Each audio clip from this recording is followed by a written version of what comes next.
It's my distinct pleasure to introduce Thomas Frey.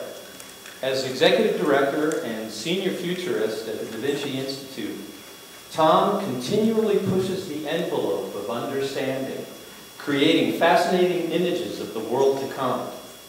His keynote talks on futurist topics have captivated people ranging from high-level government officials to executives in Fortune 500 companies, including NASA, IBM, AT&T, Hewlett-Packard, Lucent Technologies, and many more. Because of his work inspiring inventors and other revolutionary thinkers, the Boulder Daily Camera has referred to him as the father of invention. The Denver Post and Seattle Post Intelligencer have referred to him as the Dean of Futurists. Before launching the DaVinci Institute, Tom spent 15 years at IBM as an engineer and designer, where he received over 270 awards, more than any other IBM engineer. The forum has lured Tom away from the Colorado Front Range to present his ideas to the Upper Arkansas River Valley. Please join me in welcoming him to Salida.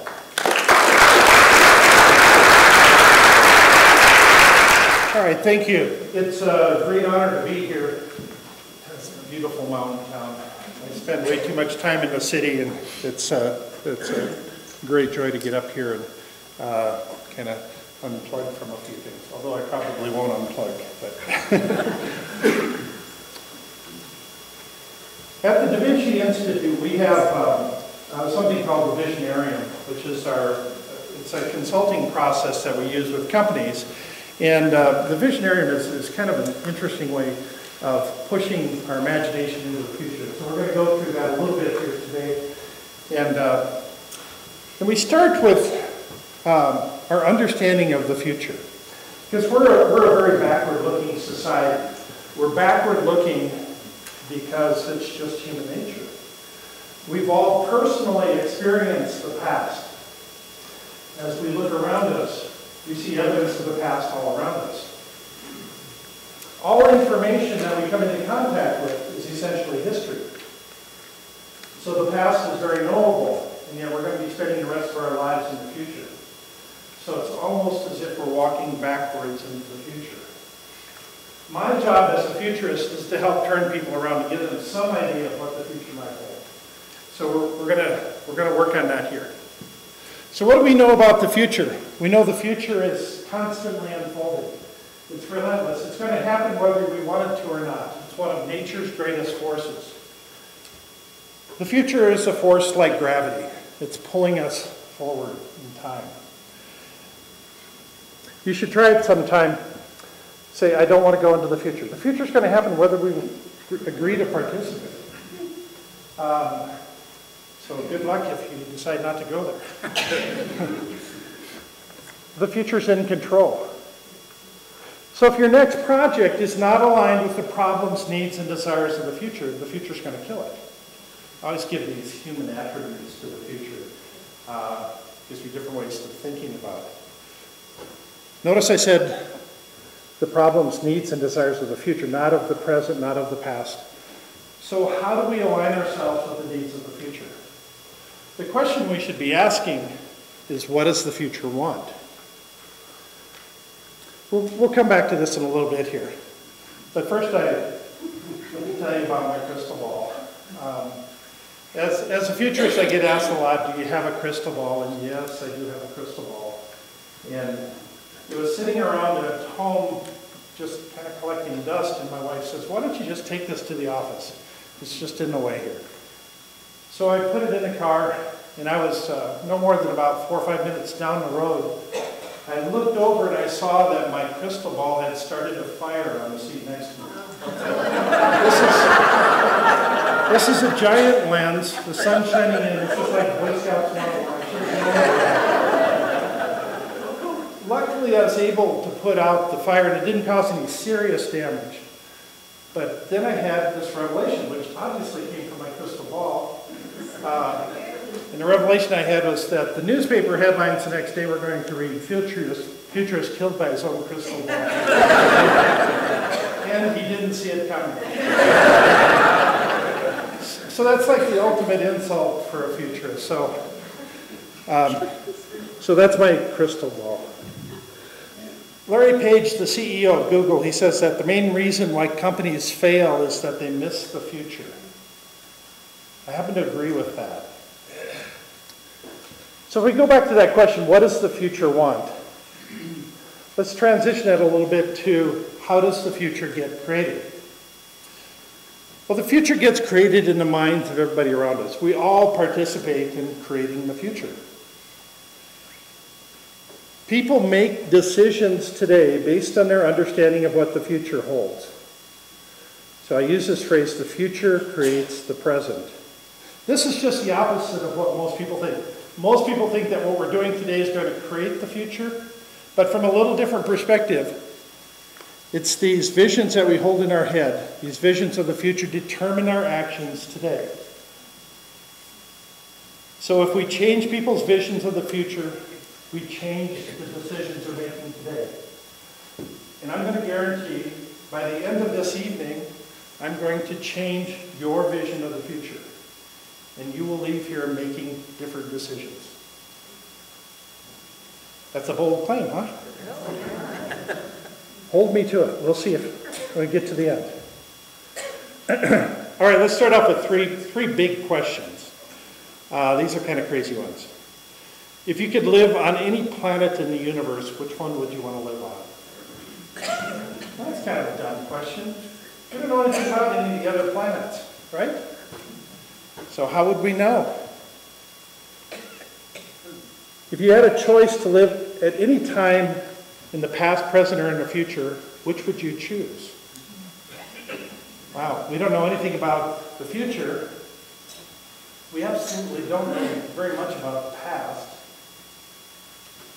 And we only have a little narrow glimpse of what's going on today, so that's even hard to decide. The next question is about the world's most famous person.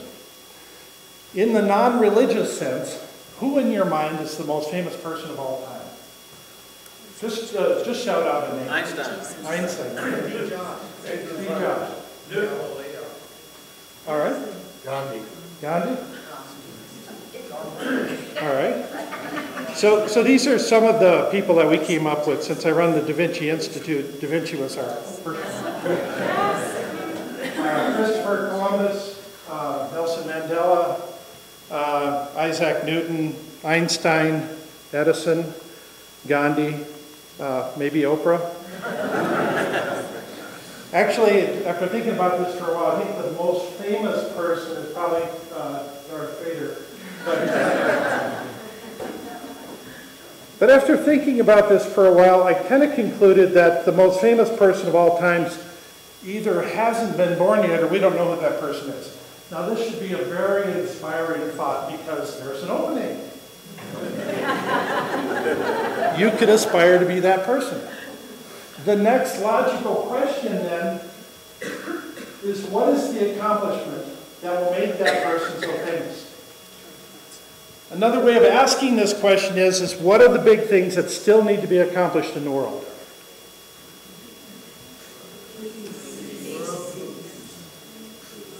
Well, there's lots of things.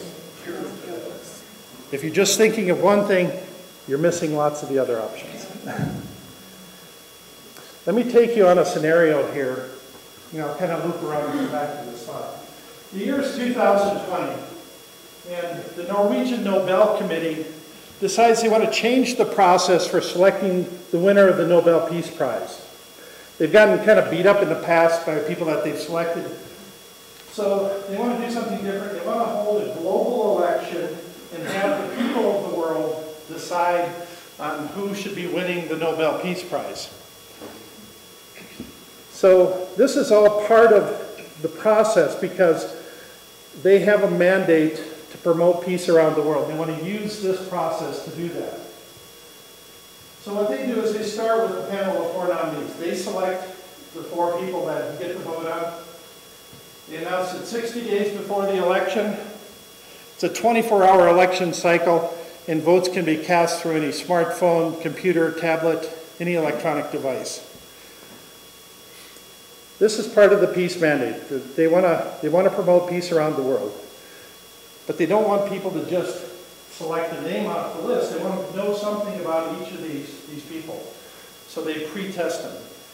They ask them 2 rudimentary questions about each of the candidates. It's not designed to trip people up, just kind of basic questions, and you get 4 attempts to get it right. In the end, the winner gets announced after the 60th. The winner gets announced. There's votes cast by 740 million people from 50 different countries, and the winner becomes the most famous person in the world. Is that a reasonable scenario? Some of you might say yes, some of you might say no. This is kind of an interesting new technology. Global elections. We haven't had that option in the past. Other possible applications for this might be, selecting the Time Magazine Person of the Year. Maybe selecting the winner, the site for the next Olympics or the next World Cup. But there's ways that you can go wrong with this too. The idea that you could select a new world leader, that's probably not going to go over very well. Or who owns the moon? Yeah, probably not going to go over so well. But we can get into voting on ownership issues on certain islands. Should we ban plastic bottles all over the world? There's lots of interesting issues that could come up that might get thrown before voters around the world. But at what point does the size and shape of this vote force the leaders of the world to pay attention to it? If you get 760 million people from around the world voting on something, I think what they decide holds a lot of weight. So there's lots of interesting questions that fall out of this. But the very last one I put down here is, will it create new industries? And to that I have to say, yes, it will create new industries. This is what I call a catalytic innovation. This is different than disruptive innovation. Disruptive innovation disrupts existing industries. It forces companies to do more with less. Catalytic innovation creates entire new industries. So examples of catalytic innovation, things like electricity, automobiles, airplanes, telephones, photographs. Each of these inventions, these innovations, launched entire new industries, multi-billion-dollar industries. But here's the thing. All industries are essentially a bell curve. They have a beginning, a middle, and an end. And yes, all industries eventually will end and get replaced with something else. And the key thing to remember today is that most of the most lucrative industries today are in the second half of the bell curve. They're being forced to do more with less. Let me use this example here of peak steel.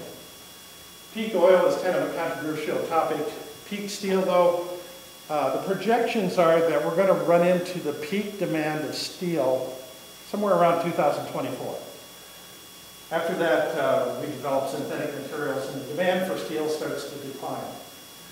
Now there's a parallel bell curve to the steel industry demand for the product or service itself, and that's the peak employment for that industry. The peak employment in the steel industry happened in the 1980s. In the US, we have 3 times as many people working in the steel industry in the 1980s as we do today, but still they produce far more steel today. So this becomes the lead indicator. Is your industry, the one you're working in, has it reached peak employment? Is it starting to decline?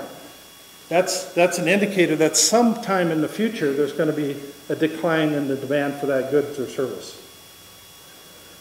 As my favorite physicist, Max Planck, likes to say, when you change the way you look at things, the things you look at change.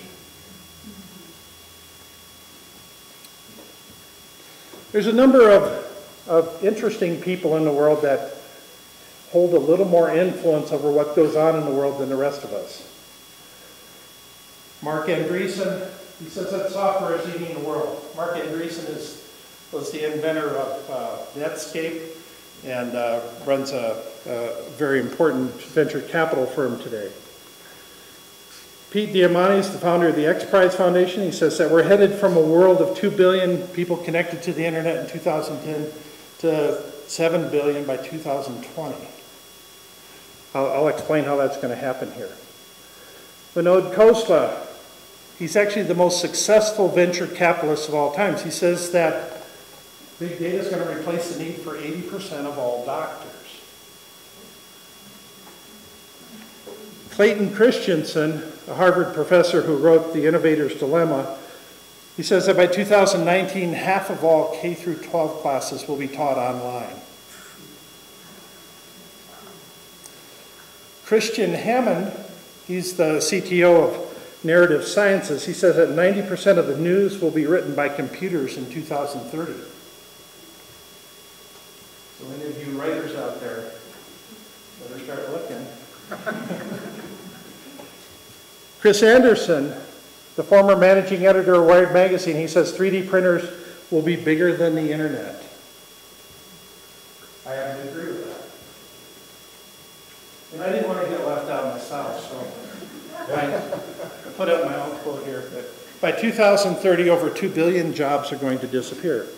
Now, when I made this statement, it wasn't intended to be some doom or gloom statement.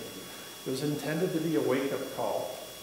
We're automating jobs out of existence at a faster rate than ever before, and we need to create systems for re-employing people faster than any time in the past.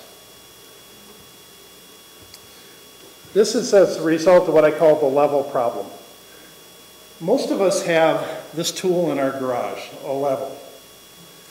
But once you download a mobile app, a level app, you no longer need to buy that tool. That means that you no longer have to have people that are making the aluminum frame for it. You no longer have to have people making the glass bubbles for it. You no longer have to have the manufacturers, the shipping and receiving people, the retail stores that are handling it, the clerks that are selling it. Every time you download a mobile app, you eliminate a piece of a job. It's a very tiny piece, but it's a piece nonetheless. In the process, we're freeing up human capital. We're freeing up a lot of people to do other kinds of work. Just because there aren't enough jobs doesn't mean that we've run out of work to do. I mean, that's kind of a crazy notion to think that, you know, we've just ran out of work in the world. We don't have anything left to do. Yeah, I don't buy into that for a second. But where will our next jobs come from? Having jobs lined up with all the work that needs to be done, that's a secondary question as well. So when we go back to this question of what are the big things that still need to be accomplished in the world? When we free up human capital, we actually are doing some interesting things. We're freeing up human capital, but we're also automating technology to accomplish a lot more, so that every time we reduce the effort it takes to do something, that means that we can accomplish more things. So I created these laws of exponential capabilities, and there's 3 laws here. I'll just go through them quickly. Law number 1 is with automation, every exponential decrease in effort creates an equal and opposite exponential increase in capabilities. As today's significant accomplishments become more common, the mega accomplishments will take their place. And number 3, as we raise the bar for our achievements, we also reset the norm for our expectations. So as we're able to accomplish more, we're going to be expecting more out of all of us. A while back, we came up with this idea of a Museum of Future Inventions. What are the big things that still need to be accomplished? We started listing all of the things we think would be really cool future inventions. And then we thought, well, why wouldn't that be great to put that into some sort of a museum setting so that everybody could come in and share their thoughts about where the future is going to take us. We started with what we called the Immortalizer Technologies Project. And this was a place online where people could actually submit ideas about future inventions. We got over 700 ideas submitted from 22 different countries. And we've been working on this idea of this Museum of Future Inventions. Last year, I presented it to the people at Disney. They loved the idea. Whether or not they're going to run with it, we'll see. But I think it has great possibilities. There's something interesting about the process for creating exhibits in this museum. And it starts with creating this core idea, some future invention. Then you start telling stories about that future invention, and then use those stories to create artwork, and that artwork then to create videos and models, and then you add interviews with famous people, technologists, and then all of that wrapped together creates an interesting exhibit that can be put together in far less time than most traditional museum exhibits. But future industries are going to have a huge influence on us, and all of these future industries open up the options for future inventions. So when Mark Andreessen talks about software eating the world, that's really true. I mean, we're actually creating this digital infrastructure that's covering everything physical in the world. A lot of it's happening through the Internet of Things. I'm not sure if you're familiar with that term. How many of you have heard of the term Internet of Things? Okay, a few of you. The Internet of Things came about, the people at Cisco estimated it was somewhere between 2008 and 2009.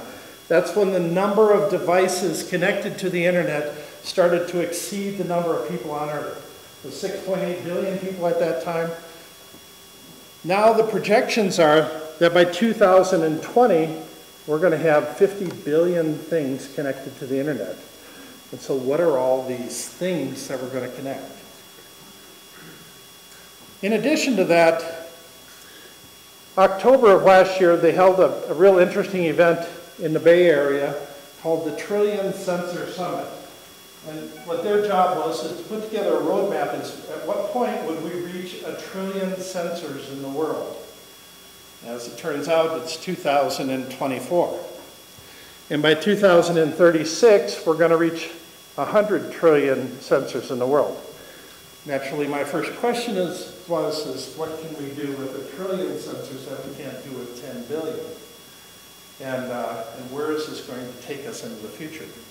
So there's lots of interesting things that are going to happen because these sensors are very inexpensive, very tiny, very small. They're going to get added to coatings and paint, and we're going to put it on walls, on surfaces, on the sides of cars, the sides of bridges, and we'll be able to anticipate lots of things that we couldn't in the past. As a result of this, innovation is being parsed into far smaller pieces. And what that means is that more people can participate in things. More people are playing in this whole innovation space.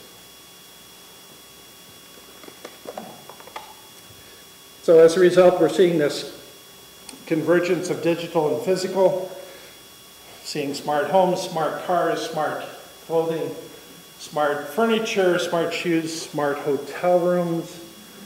And yes, as soon as we have an interface device for our shoes, we will be creating apps for our shoes. I can't wait, actually. I don't know anybody that doesn't have problems with their feet, so this, I think, would be welcome. But let's talk a little bit about smart homes. Smart homes is a fascinating area. Now, smart home technology is going to enter all of our lives over the next decade in a real big way. Now, I'll give you some scenarios here of how this will affect you, but each of us lives our life a little differently, and it depends on which door you go through as to what story you can tell about your life. But we'll start with you being at work one day. As you start driving home, your home knows where you're at any given time. As soon as you get within 10 miles, your home automatically adjusts the thermostat in your house so it's comfortable when you get home. It also knows that when you pull into your neighborhood, that it automatically opens your garage door for you, because reaching up and hitting that button on your visor is entirely too much work. It'll adjust the music in your house, because this house is really smart. It knows what mood you're in, and it knows the right music to play when you get into your house. It also knows what kind of lighting you need in your house. It also knows that mood for your lighting. So it'll adjust lighting from this to this, just very simply. And it'll instantly decide whether or not you want a fire in your fireplace. And not only that, what color of flame should be in your fireplace, because that's really important. Biometric key locks, so it lets the people in that you want in your house and keeps everybody else out. Somebody rings your doorbell, you can find out who's at your door right away. Smart pet doors to allow your pet to come and go, but it keeps all the skunks and the raccoons out. And when you get up in the morning to have a cup of coffee, you put your hand on this thing. Again, it's really a smart device. It knows exactly how much caffeine you should have in your coffee. It knows how much sweetener you should go into that coffee. We don't know if that has a Jack Daniel's switch on it or not. This thing is really smart. If you're losing things, you can put these stickers on and find everything in your house. The baby monitors, these things are getting exponentially smarter than they were in the past. You can even see if, check the head temperature. You can see if the chest is moving up and down. And if you have pets at home, you can then remotely feed the pet, and then you can FaceTime your pet. And if you have pets at home and you're not FaceTiming them, well then shame on you.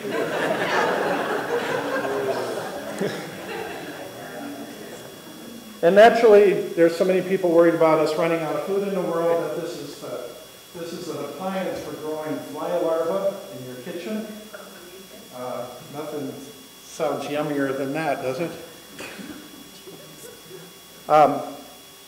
And being able to not only talk to your plants, but have your plants talk back to you, this is very important.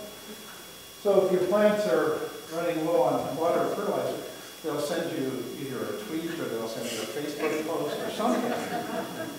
That's the least you can do for your plants, right? You're working out, you have smart mirrors in your workout space. Get up in the morning and your morning mirror tells you what your agenda is. The smart toilets, they're monitoring everything inside of you. I was actually in South Korea a few months ago, and I came across a toilet. I could not figure out how to flush that darn thing, so I had to leave. And just going into the shower, you're not going to get away from the internet there either. So, what's happening in the marketplace is there's this competition for getting into the home. Google is actually using the Nest thermostat. They bought that company for $3 billion. So that they would have kind of a beachhead inside of the house. Apple is using the Apple TV. That's where their controller is for controlling all kinds of other gadgets. Amazon's doing the same. Home Depot has their own approach, and Lowe's. They're all figuring that this is such a rich vein for the future that everybody wants to get into the home for the smart home of the future. So I mentioned earlier about this idea of computers writing all of our news articles for us. What's interesting is lots of the news articles today are already written by computers. If you're getting reports out of Wall Street or the results of a high school football game or baseball game or something, these things a lot of them are being written by computers already. You just put in the data and it puts them all together into an interesting article. Now, as this technology advances, Christian Hammond actually thinks that we're going to have bestseller spy novels and science fiction mysteries and things like that written by computer as well. It's probably not going to look exactly like that, but maybe something close. These wearable devices are coming in lots of different shapes and forms. This is leading to this problem of device addiction. And there was a recent study that said that 1 in 3 people would rather give up sex than their phone. So if you look at the people sitting next to you, if it's not them,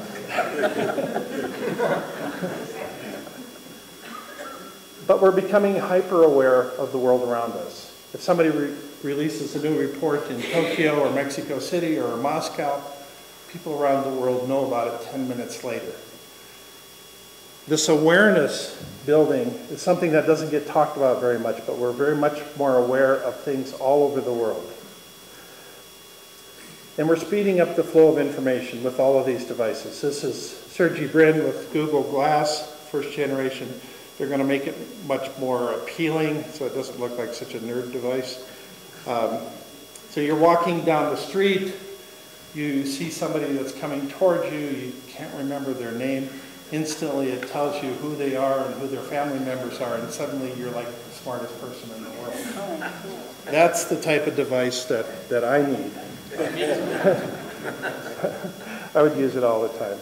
So the world around us then will have these little information blocks popping up when you're wearing Google Glass or some of these other devices. But it doesn't stop there. This is what's known as smart contacts. Yes, I understand that if you're looking across the table at your boyfriend or girlfriend and you see these in their eyes, it's a little different experience. But this is a very sophisticated device, lots of information coming and going from this device. Google's actually testing out one of these some early prototypes for monitoring the glucose levels in diabetics with these smart contacts. And there's speculation that if we get into graphene contacts that we'll actually be able to have night vision. But to give you an idea of how these work, if you see that plate of food on the top left up there, when you're looking at it through these contacts, it'll put these information pieces over the top. It'll tell you what the nutritional value is, how much you weighed before you ate this food, and how much you weighed after. And in the bottom right corner, there's a coupon there. That's just fundamentally wrong. There should not be a coupon in your eye. So when Vinod Khosla talks about big data is going to eliminate the need for 80% of all doctors, he's referring to this type of device here. Well, let me back up. It was in the 1970s when we still actually had 5 people in the cockpit of some of the commercial airplanes. The navigator, the radio operator, the flight engineer, the co-pilot, and the pilot. Since that time, we've eliminated 3 of those positions. We've automated them out of existence. And there's been some talk about automating out the co-pilot as well. That would be eliminating 80% of the people in a cockpit. It doesn't happen overnight. But these are the type of devices that will change the world of medicine dramatically. This is micro skin sensors, very sophisticated piece of technology. Again, lots of information coming and going. We're able to measure these things with great accuracy. It flexes with your skin. It's just like a little bandage. And some of the newer versions are actually printable. So it's like printing a tattoo on your skin. And some of the new tattoo technology, they have a turn-on, turn-off feature, so you can turn off your tattoo when you don't want to look at it. I think more people should turn off their tattoos, but what do I know? This is leading to what's being referred to as the quantified self. The quantified self is a term that was developed by Kevin Kelly, and it refers to our ability to measure with great precision all of the inputs and outputs of the human body. We're very much better at measuring the quality of the air coming in that we're breathing, the quality of the water that we're drinking, the chemical composition of sweat coming out of our sweat glands. And we're doing it with all of these little devices. And these devices are coming out of the woodwork, and they're going to get much smarter in the future. Sometime in the future, these will actually be able to monitor how much information we have going and coming from our head as well. Larry Page says that in the future, Google software will be able to understand what you're knowledgeable about and what you're not. How scary is that? Yeah, the NSA already knows, but Google's catching up. All right, 3D printers. This is a statue of David, created by Michelangelo. It took Michelangelo 4 years to carve this statue out of solid marble. Wonderful creation, but we can actually recreate this statue in about 2 days with a 3D printer. Can't do it in marble, not yet, but something that's pretty durable. In the past, the presidents would have their bust carved, and what they would do is they would spend most of the day creating a face mask for the presidents. They would put straws up their nose, straws on their mouth, and they put this plaster over their face, and it would take them a good chunk of the day to do that.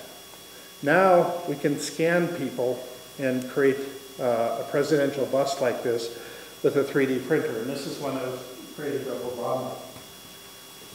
He didn't have to have the straws up his nose. Wow.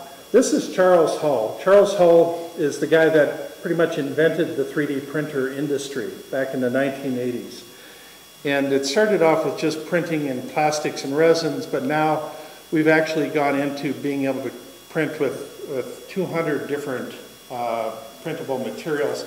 And that number is going to go up exponentially over the coming years. Food, metals, concrete, biological structures. I'll show you some examples here. This is a device I found kind of interesting. It was unveiled at CES in Las Vegas in January. It's a combination scanner, 3D printer, and fax machine. So you can do all of those things. So you can put an object in there, it'll scan that object. You can then fax that object to somebody else that has a similar machine, and they can print it out there. So if you wanted to send somebody an object for their birthday, what would that be? We haven't had that option, so we generally can't come up with a good answer right away. But 3D printer technology is getting much larger. It's scaling in real interesting ways. This is an actual car body that was printed with a 3D printer. Sometime in the future, not too distant future, in less than 10 years, you're going to be walking into a retail store to buy clothing. The first thing you'll do is you'll step into a body scanner. It'll scan your entire body, give you all of the dimensions, and then you spend a little time looking at the fashions, the styles, the colors that you want, and it can print it out for you while you wait. This is my wife, Deb.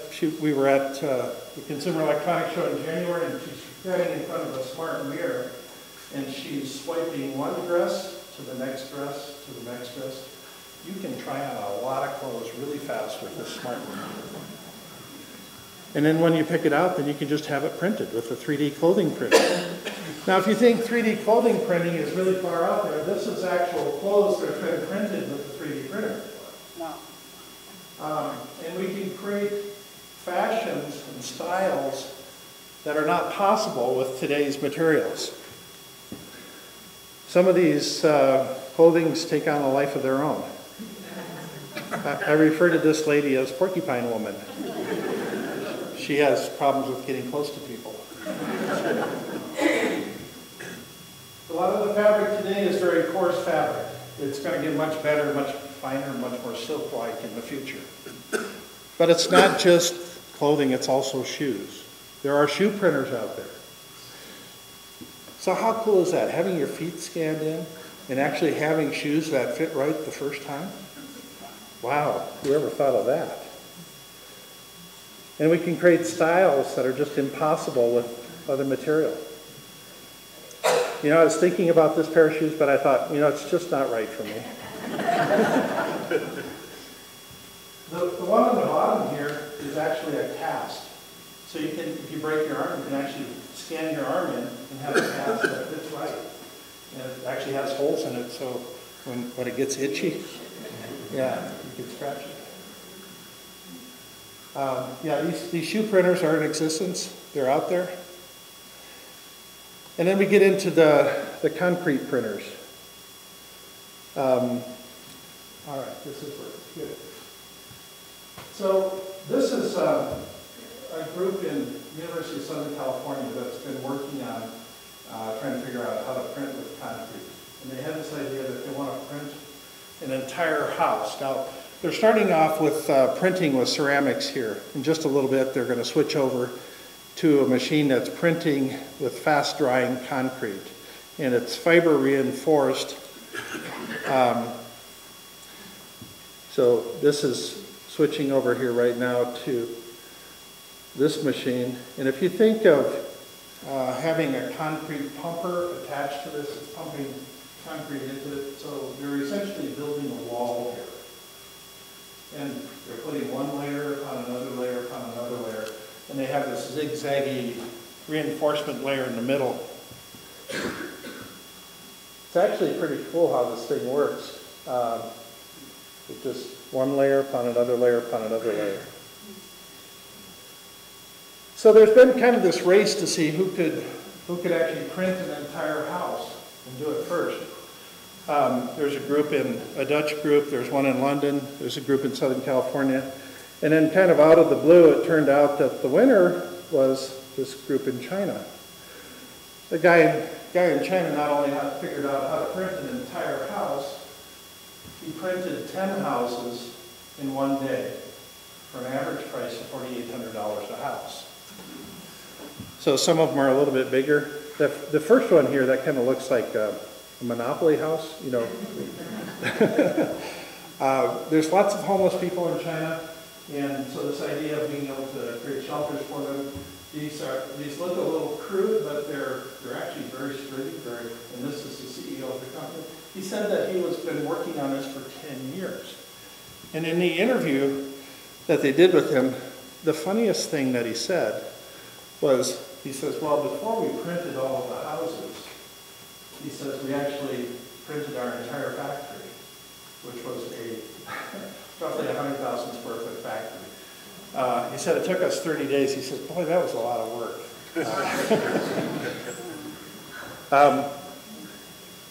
So they use a very similar process to what I showed you. If you watch the videos, it's really similar. So what they did different, though, is they printed all of the pieces and then they assembled the houses.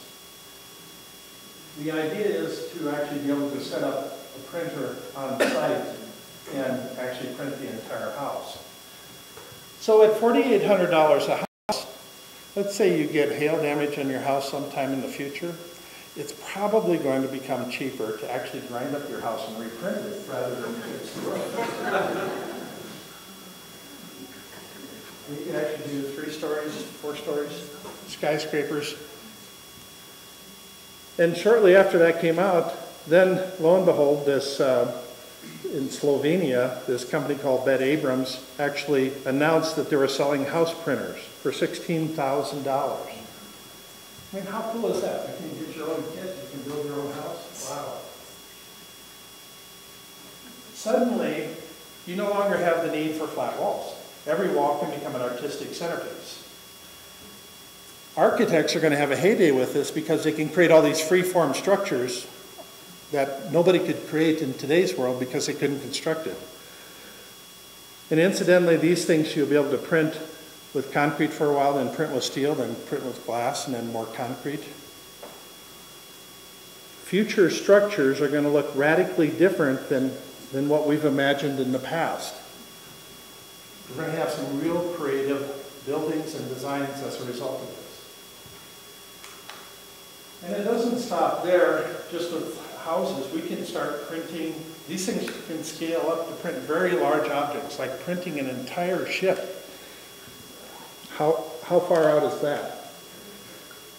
That's probably not as far away as you think. Maybe printing free-floating islands, printing, I love this island here. I would want one of those. Maybe I'll take 2. I think that would be good. And I'll park them right off of San Diego or someplace. That would be good. But this is going off in 1,000 different directions. This is printed skin for burn victims. This guy's printing a vein for surgery. This is a prosthetic limb. These prosthetic limbs can be printed for under $100. And The ones that the traditional ones that you could get were, $50,000, $100,000.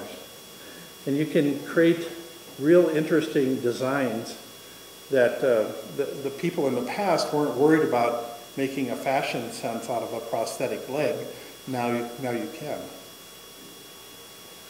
This little girl has an exoskeleton that was printed, and it gives her a whole range of movement that she never had before. Lee Cronin is a professor at the University of Glasgow in Scotland. He thinks that we'll be able to print all of our pharmaceutical drugs in the future. So rather than go to a drugstore, you can put in your prescription into a machine and it spits out all of the pills that you need then. If you think that's really far out, this is a pill printing machine made in Belgium where they actually print pills, and it not only prints the pills, it also prints the packaging for the pills. Doesn't work quite the way Lee Cronin was thinking, but we're not that far away. The Chinese are working on lots of bio organs and things. The top right is printed bladders. The middle one is printed kidneys, and the bottom one is a printed ear. They've also made great progress in printing livers. A lot of this work is actually going on at CSU in Fort Collins as well. They have a biolab there where they're printing heart valves and putting them in pigs and testing it all out. It's very far advanced. Lee Cronin is the guy that responsible for the Human Genome Project. He thinks that we're going to be able to print antibodies and new life forms. And I always have to ask this question, is how long before we will actually be able to print an entire replacement body for yourself? I figure in about 20 years I'll probably need a new body. I would like a 20-year-old body, somewhere around that age. Something that's athletically inclined. I'm not sure how that's going to work. There's lots of issues that we haven't overcome yet. Like if somebody gets their finger cut off, we can't print a new finger and have the nerves reattached yet. Lots of things that we still have to overcome. But then if I haven't been weird enough yet in this whole topic, we'll get into food printers. Sometime in the not too distant future, you'll send your spouse out to the store to get a kiwi cartridge and an eggplant cartridge because you're going to print dinner tonight. NASA's actually been working on this. The reason NASA got involved is because there's no indigenous food supplies on Mars or the moon. And so how do you create variety in the diets of people that are traveling there? So they created a pizza competition to see who could actually print an entire pizza. So this is one of the entries in their pizza competition. But these 3D food printers are coming out of the woodwork. They're very sophisticated devices, able to print with lots of different material, and they're getting better. A lot of work is being done in the confectionery stuff, the desserts, chocolates. These are 3D printed hamburgers. These are 3D printed chickpea snacks. These are 3D printed raviolis. These are kind of crazy corn chips that they printed. These are sugar cubes printed in all these geometric shapes. And at CES in January, they actually had people there, they scanned in their face and they'd print their face in chocolate. I know most of you have this hidden desire to eat your face in chocolate. So. But think about all of the apples that fall off of an apple tree. Most of those apples go to waste. They're bruised, they're cut up. But what if we could take that same apple stock and print it into a perfect apple every time? Not only is it a perfect apple, you can also eat the stem and the core and the leaf because it's all printed out of the same material. Only you happen to like almond flavoring, so we could add that. You need more vitamin D in your diet. We could add that into it. Every Wednesday you happen to like blue apples, so we could create that. Would you buy a product in the future if it said it was naturally grown, completely organic, printed food? Does that sound like an oxymoron? sometime in the future, companies are first going to print the can, and then they'll print the soup that goes in it. Or they'll print the bottle, and then print the wine that goes in it. Does that make you go crazy? Maybe. So when Chris Anderson says that 3D printing is going to be bigger than the internet, the reason behind that is the economy for the physical world is 5 to 6 times greater than the digital world. So yes, it can be much bigger than the internet, and I happen to agree with this. All right, flying drones. Most of you heard about when Amazon announced that they were going to start delivering packages with drones. This is a French company that's already delivering newspapers with drones. This one's called the Burrito Bomber. You can order a burrito and it flies over and it shoots it out and it has a little parachute on it and it comes down into your waiting arms. I mean, what could be cooler than that? Domino's didn't want to get left out. They have pizza delivery with drones. This is actually a restaurant that delivers the food right to the table. And what could possibly go wrong when you have people with chopsticks reaching over next to the whirling blades? Of course, this is what everybody wants, is a rescue, emergency rescue beer drone. The drones are going to get used a lot in agriculture. The agriculture world's been testing these out quite a bit. These drones can fly over, they can scan and see what kind of insects are in the crop, the moisture content, any plant diseases, things like that. And they're coming in fixed wing, quadricopter, even helicopter drones, making a few scans over a field that gives them lots of information. And then for the mountains up here, emergency rescue drones are going to become hot. Somebody gets lost up there, rather than lose people in a rescue attempt, can send drones up to find out what happened. The news organizations are going to be Johnny on the spot too. Any accident, any incident that happens in a city, they're going to have their crew out there to film that, to scoop all the other networks. Cities will, once some incident happens in a city, the first response will be to get eyes on it. They'll send up drones to find out what's going on, and then they'll formulate a response based on that. Another key area is that with these drones, they have the potential to eliminate forest fires completely.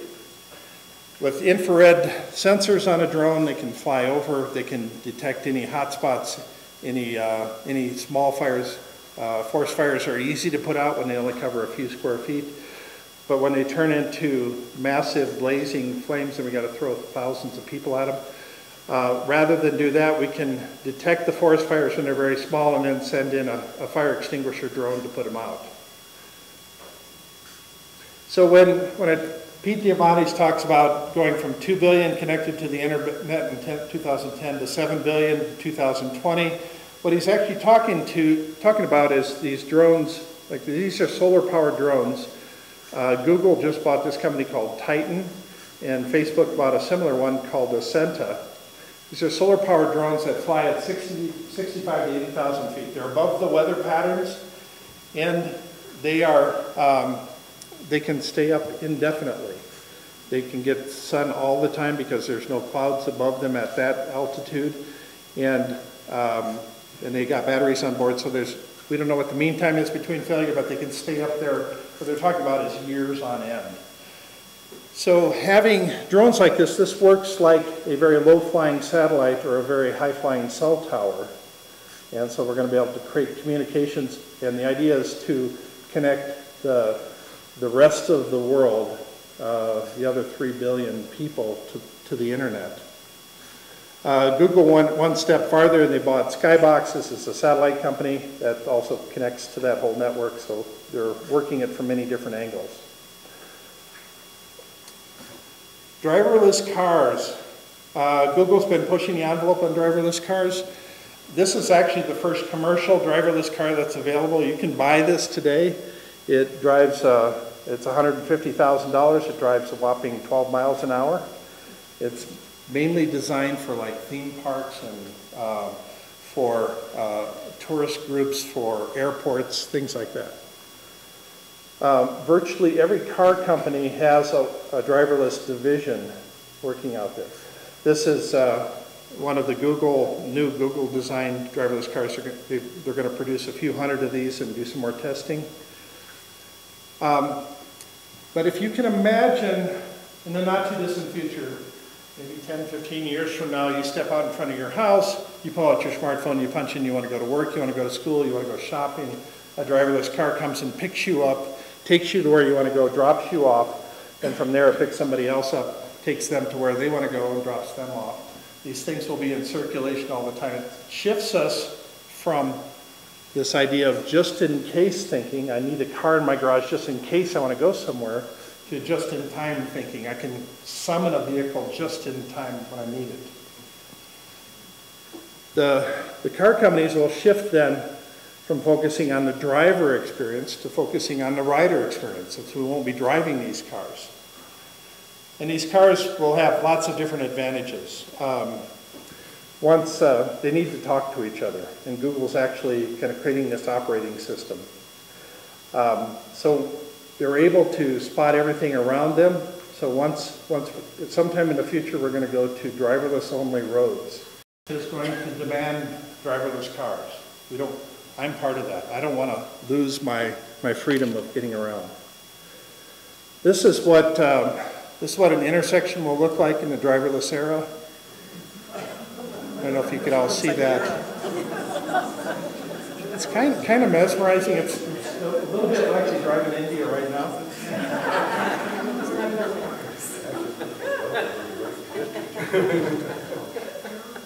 So I'll take you into the world of ultra high-speed transportation. There's a bit of a feud going on between Elon Musk and Darrell Oster. Darrell's here in Colorado. Elon Musk had proposed this idea of the Hyperloop. And this is a tube transportation system, so you build these tubes that are vacuum tubes. And the way Darrell thinks about it is you put in a maglev track on the bottom, and once you take all the air out of a tube and you put a capsule on a maglev track, there's no friction whatsoever. And so these things can shoot down these tubes at speeds in excess of 4,000 miles an hour.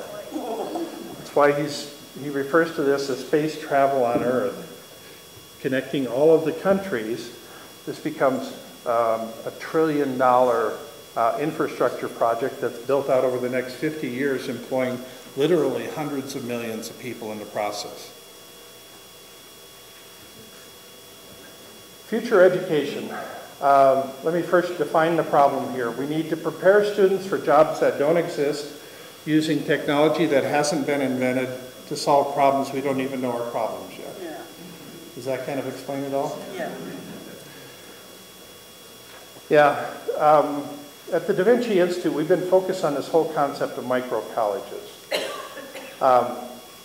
Projections are that by 2030, the average person will have to reboot their career 6 times.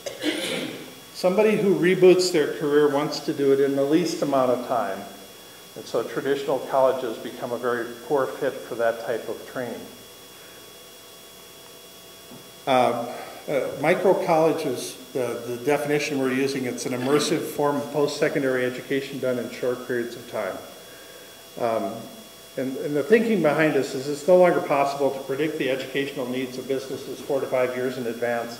So micro-colleges become a very responsive framework for creating talent pools to meet the fluid demands of business. So as an example, when Facebook bought Oculus Rift is this next generation Google Glass thing. It's a fully immersive environment, goggles you put over your face. And so that immediately increased the demand for virtual reality designers and developers, and nobody's teaching that. So that's something that could be taught in a micro-college environment. It could be taught very quickly. So at the DaVinci Institute, we have our own micro-college there. It's a DaVinci Coders program, where we're teaching the the coding language of Ruby on Rails, which is one of the hot new languages. After they finish it, they get a certificate, and they're off and running. 78% of our students are employed in the industry.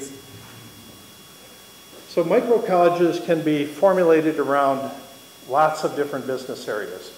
Designing parts for 3D printers, crowdfunding certifications, if you want to become a dog breeder, a brewmaster for a new brewery, drone pilots. There's lots of different options here.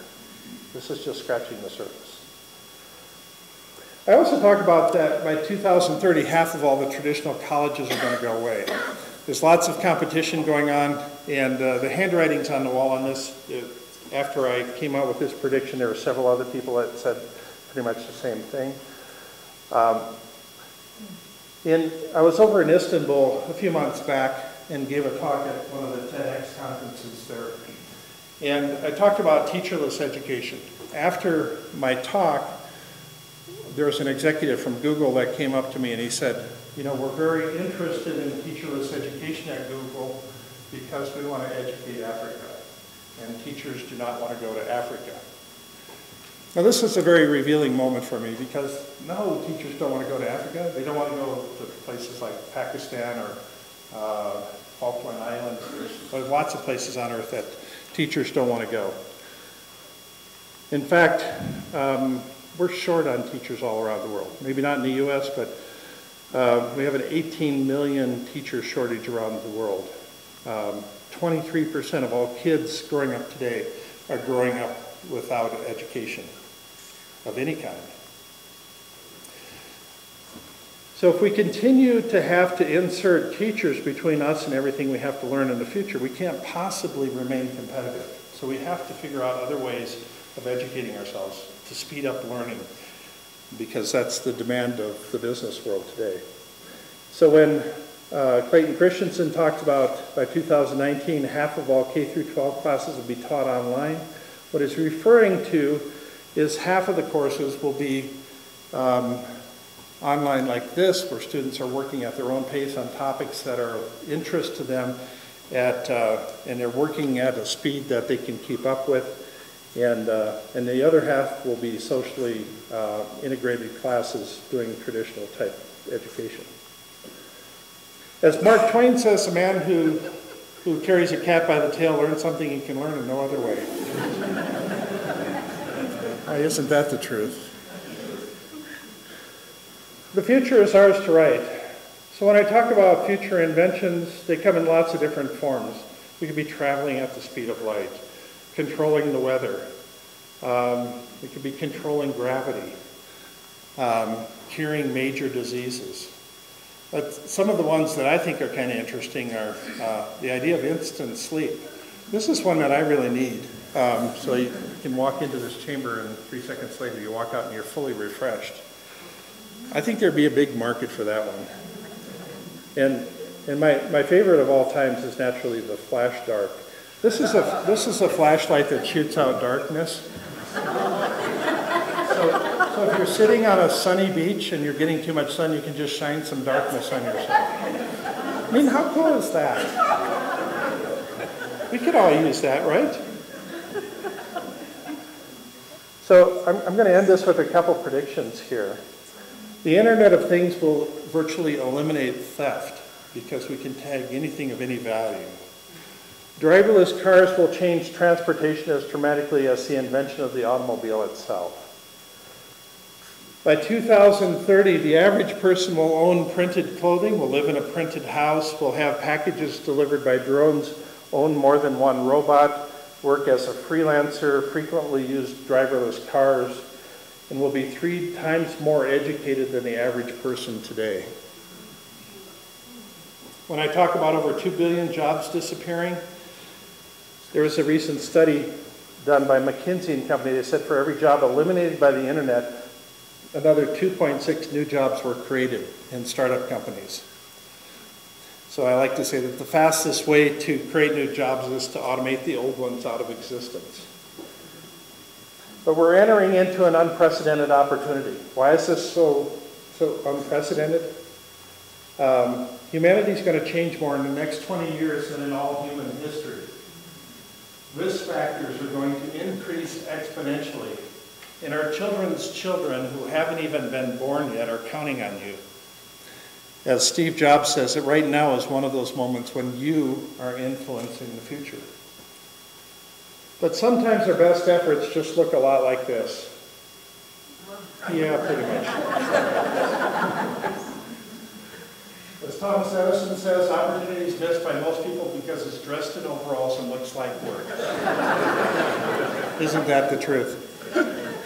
So if you want any more information about what we do at the DaVinci Institute, you can sign up for, talk to us about the Visionarium process. You can sign up for our free weekly newsletter that we send out.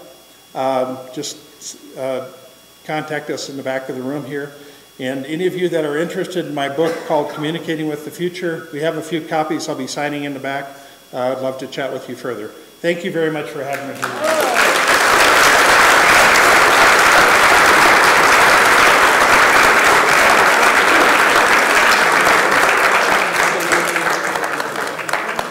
Q&A, you don't need to leave right now. Okay? But during Q&A, we're going to have microphones handed around so that we can hear on our recording, because we're recording and videotaping everything. We want your question to be heard as well. So, Nancy, bring one.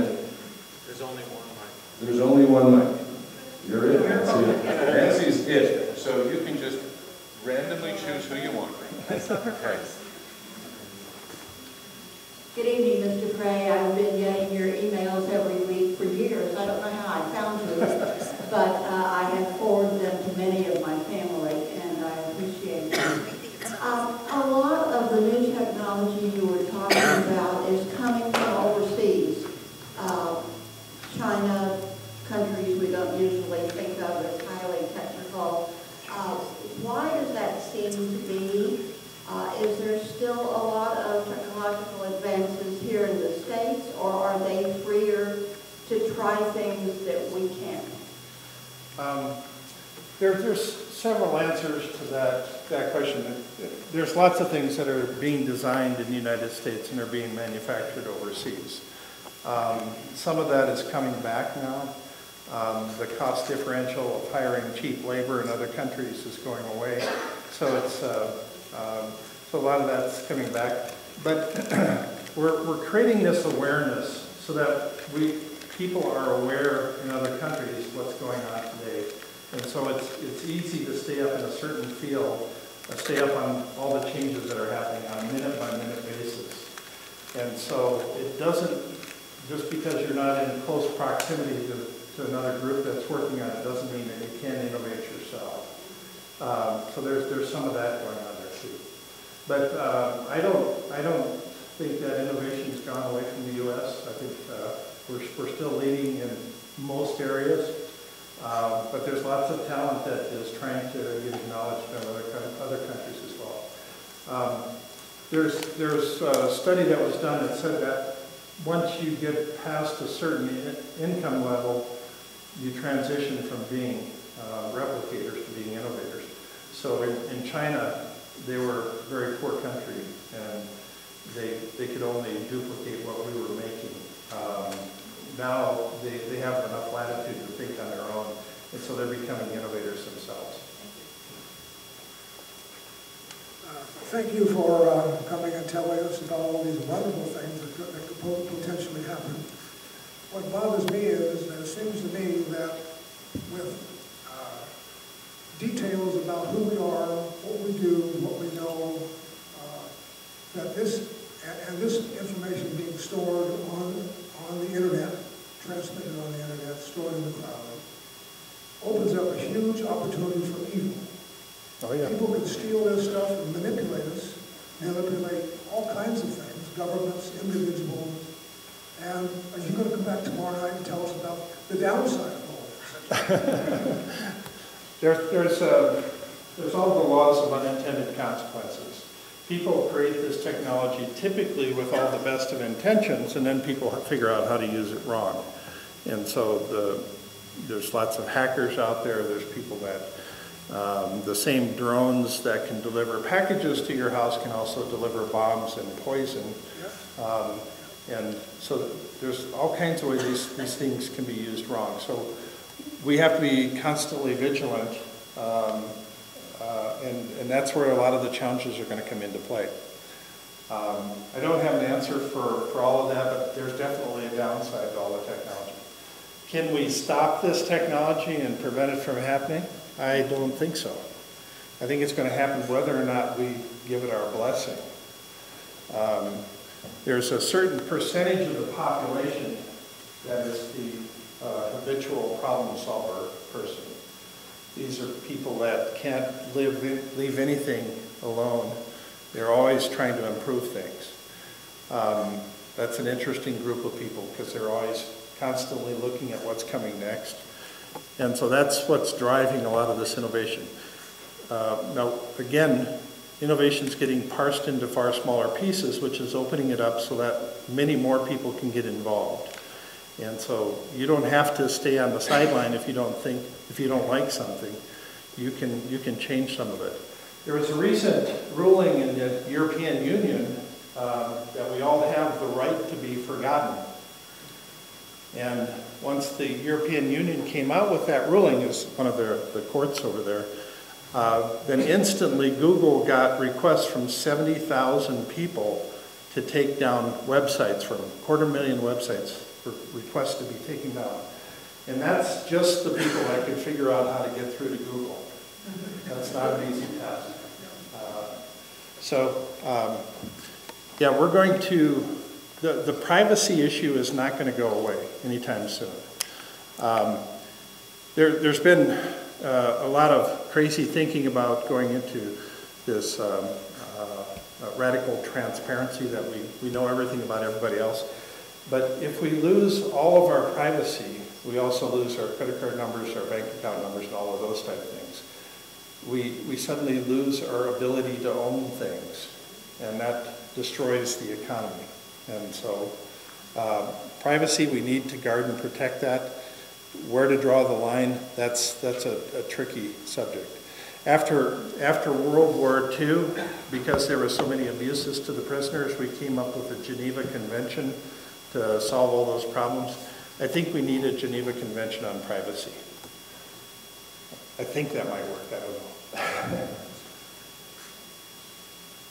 The cultural implications of this rapidly, exponentially changing technology is potentially very scary, whether you're talking about radically changing the educational system, or Uber trying to rent cars on demand, or Elon Musk even trying to sell rockets to the U.S. Air Force. There's something called government regulation. How will the government ever catch up to what's happening in the real world? It's a great question. But it's going to get much more competitive between countries. And if people have the option of shifting gears and moving to another country, I've predicted that sometime in the future we become a much more fluid society. That's going to cause countries to be much more responsive to the needs of the individuals. Because if suddenly you could jump on one of these ET3 tube transportation things, and you could have lunch in London, you could have dinner in Tokyo and breakfast the next morning in Jamaica. That's the type of lifestyle that will be not that out of the ordinary. So if a country does something that offends you, then you just leave. You go to a different country.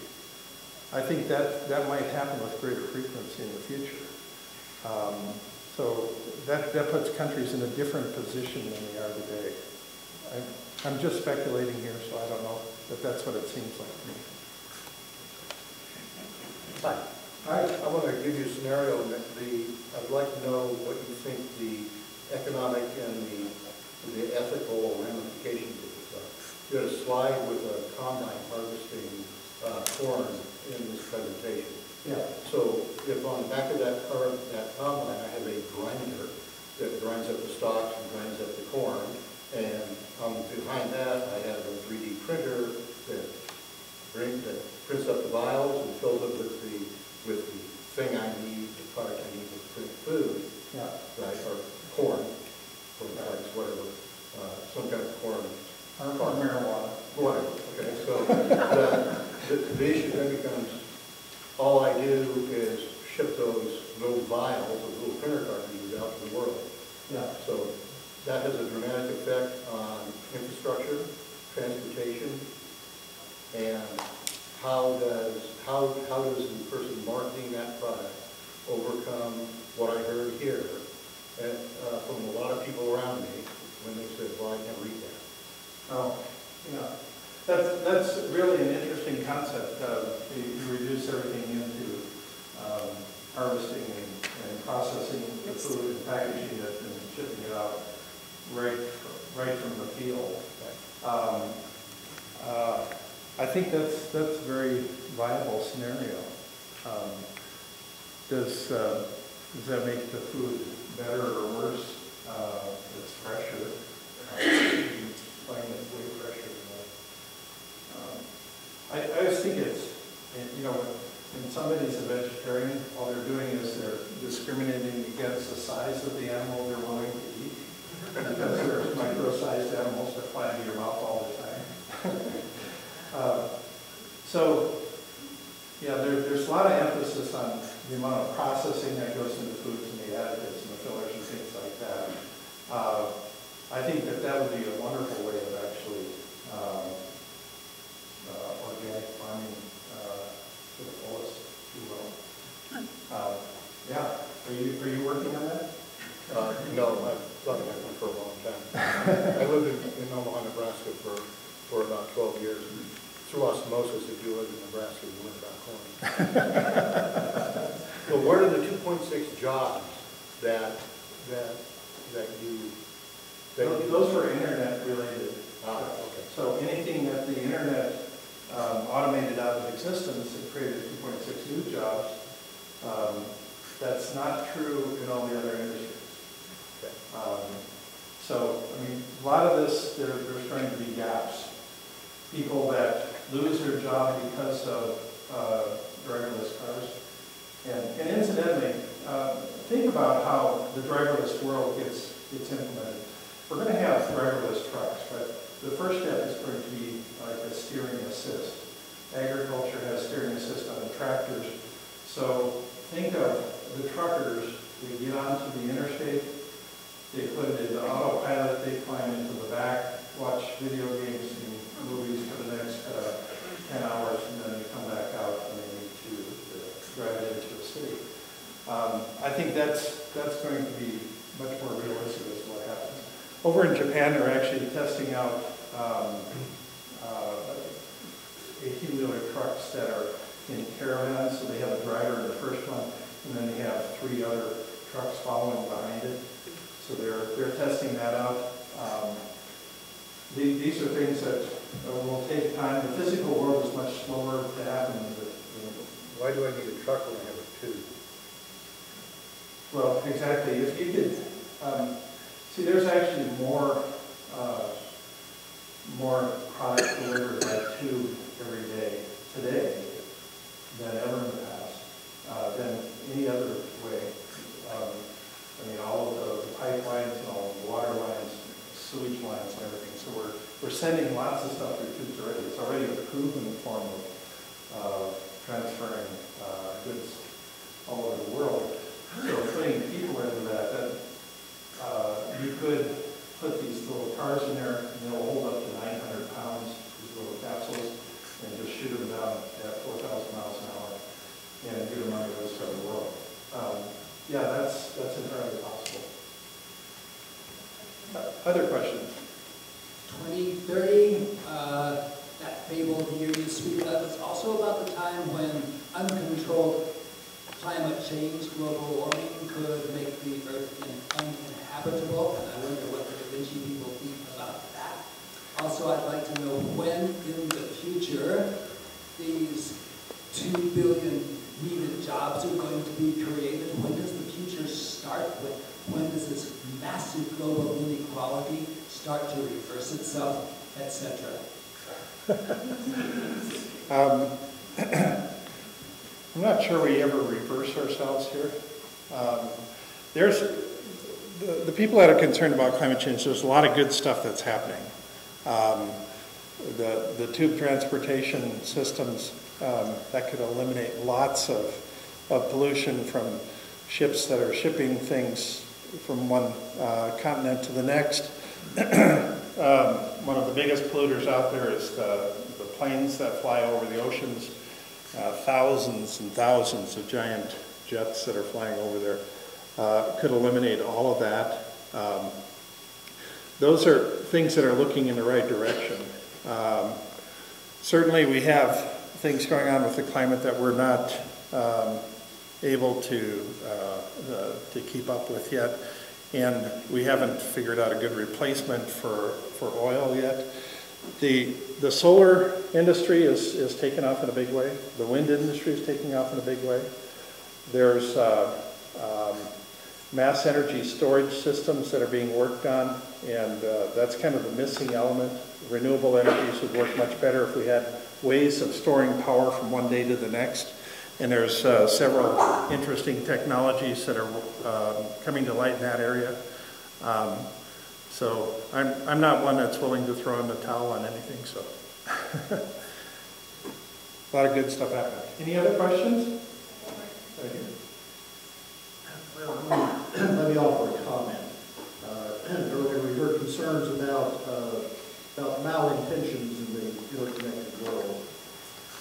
Let me mention something else. That is, every time you add new components to a system, you introduce new failure modes. Right. And then in both Mark and Andreessen says software is becoming the heart of everything. Right. One thing that software developers are notoriously poor at is anticipating and planning for and accounting for failure modes in their system. Right. The more things we add, the more things are going to go wrong. Absolutely. I mean, we create a lot more breaking points. In fact, driving up here today, my wife and I were listening to a Tom Clancy novel, and that was the plot right there is a story called Threat Vector. And he's talking about how some of the foreign governments have figured out ways of infiltrating our networks and causing all kinds of chaos. Yeah, we have to we're not creating a very durable system. And it's being changed on a minute-by-minute basis, and so each of these creates holes and flaws. And, so we're constantly hearing stories about losing, a million credit card numbers just overnight. And just talking about when like failure moves in an automobile. It's all computer controlled.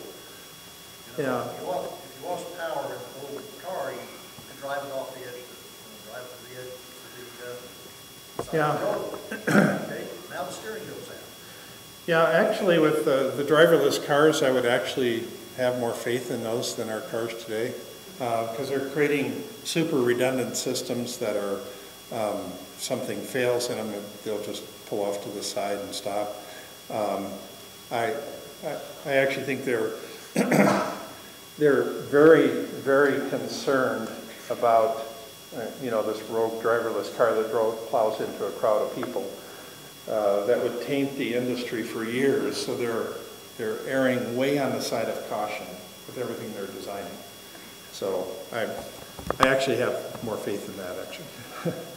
We have one more question. Oh, okay. All right.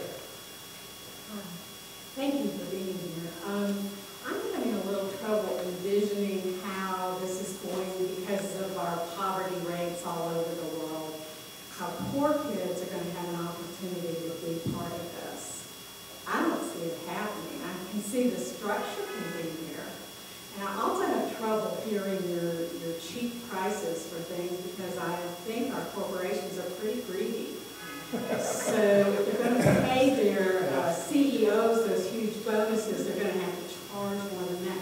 So I'm kind of wondering, when you said the average, I don't think that's the average person. I can't believe you on that. Yeah, that's the average person in the U.S. In other countries, that would be different. They're Yeah, well, it's not going to touch everybody. I mean, there's just people that fall through the gaps, but the poverty rates around the world are declining. And if you pay close attention to all the charts on that, there's some real promising terms in everything from sickness and disease and poverty. All of these things are gradually improving, not by quantum leaps, but I'm sure Liberia and Sierra Leone, some of those places are improved today. oh yeah, there's holes in all over the world. 700 plus folks Yeah. Yeah, I mean, one of the biggest issues right now is negative population growth in lots of countries. You know, Canada's losing population. Japan's going to lose a third of its population by 2030. Russia's been losing people. All of Europe has negative population growth. You need 2.1 kids per family in order to maintain an even population. That's about where we're at in the U.S. South America, even with all the Catholic influence, has gotten close to around 2.0 to 2.6, somewhere in that area. The only place where population is really growing still is in Africa, and even that's starting to show signs of slowing down. So with that, I thank you again for having me here.